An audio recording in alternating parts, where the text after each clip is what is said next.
enquête possible. Et quand on lance ce genre d'enquête, on lance des appels à témoins sur les réseaux sociaux, par mail.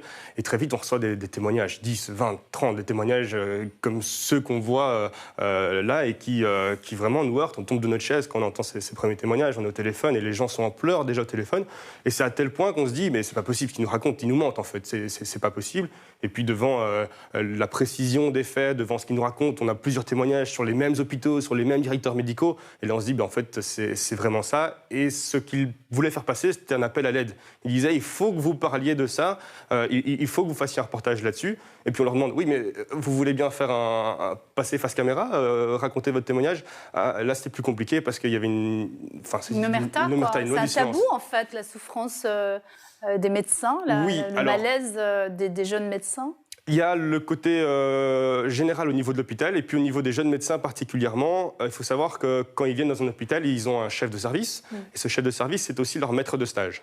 Et donc, si on critique le chef de service, on critique en même temps le maître de stage qui va à la fin du stage vous noter, vérifier que votre stage s'est bien passé ou non, le valider. Et donc, c'est difficile d'aller se plaindre de cette personne qui vous note, qui est un peu jugée partie, avec cette double casquette qui est un peu bizarre. Et donc, beaucoup craignent ça. Et puis, de l'autre côté, il y a ce qu'on appelle dans le milieu hospitalier le complexe du super-héros. Le médecin, il ne se plaint pas. Le médecin, il sauve des vies. Donc, c'est pas lui qui va tomber malade.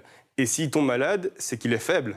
Qui ne peut pas être faible. Et donc, il y a tout ça qui fait que le médecin ne peut pas se plaindre d'une manière générale. Et donc, tout ça fait qu'il y a personne qui en parle, et même à ses propres parents, on n'en parle pas. Le témoignage de Camille, qui est très touchant. Oui. Hein, ouais. Eh bien, ses parents ont découvert l'ensemble de son histoire à la télévision. Donc, même aux parents, on n'en parle pas. Et le lendemain de la première diffusion, on a des parents qui nous envoient des messages pour nous dire si on avait su que notre fils ou notre fille vivait ça, mais jamais on l'aurait laissé poursuivre sa formation. Patrick Pelloux, l'internat, ça remonte à il y a quelques années, ce qui vous concerne. Ne m'en voulez pas. Non, pas du tout. Non, cette souffrance, vous l'avez connue. Moi, je l'ai connue. En fait, plusieurs choses. D'abord, totalement compatissant avec la jeune Camille, évidemment. Moi, à mon avis, il y a une responsabilité du doyen pour cette jeune femme. Il ne faut pas qu'elle arrête médecine. Parce que là, elle va être dans un échec de sa vie, sauf si elle arrive vraiment à se reconstruire et à faire autre chose. Et je regrette qu'en fait, il n'y ait pas un parrainage. Donc, c'est valable en France, mais c'est valable donc a priori aussi en Belgique. Et que les doyens n'accompagnent pas ces jeunes. Moi, j'ai vu des externes qui sombraient, etc. J'en ai aidé, mais des dizaines. Et c'était super compliqué. Parce qu'en fait, les médecins, quand ils arrivent à un poste de chef ou de management, vous avez tout à fait raison, il y a le truc du super-héros. Et surtout, on a l'impression qu'en fait, la modélisation, comme a rappelé le doyen de l'Université libre de Bruxelles, c'est le management par l'argent, par la production de soins.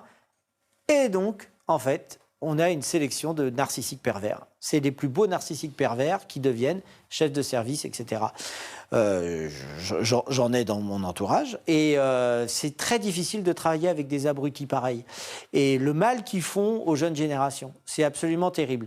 Et on a l'impression que les doyens des facultés de médecine, ça ne les concerne pas. Alors, heureusement, en France, il y a les syndicats d'internes et d'étudiants en médecine qui sont assez remontés.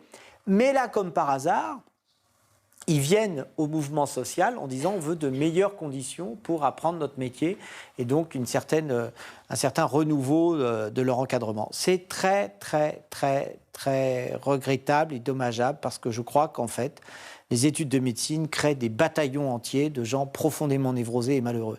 Et alors moi, qui ai un peu vieilli, comme vous le dites. Non, très vous avez commencé à travailler tôt, c'est pour ça. Ouais, mais je vois ce que ça devient avec le temps. Ouais. Et vous avez raison. Avec le vieillissement, les médecins ne s'écoutent pas. Donc, ils ne se soignent pas. Donc, ils ne font pas de prévention. Le nombre de collègues qui se baladent avec des hypertensions artérielles non traitées, surcharge pondérale, l'alcool, etc. Parce que c'est des métiers qui sont difficiles, qui sont très difficiles. Ouais. Médecin, c'est une profession qui faisait rêver, qui fait rêver. Là, quand on entend que 33%, cette étude, elle est incroyable, 33% des médecins se disent qu'ils ne referaient pas ce métier. Parce qu'ils sont burn-out. Mais c'est un métier, moi ce que je dis à chaque fois quand j'ai des étudiants en médecine, je leur dis mais vous vous rendez pas compte la chance que vous avez d'avoir un métier où vous allez avoir le plein emploi. y compris le plein emploi passé 45 ans. Parce que vous savez que dans tous les emplois, dès que vous avez passé 45 ans, vous êtes un vieillard. Donc on vous fout à la porte. Donc il n'y a pas de vieux médecins au chômage, tu vois. Ou alors ils sont en prison parce qu'ils ont tué tout le monde. Mais c'est d'un coup, ils sont pas au chômage.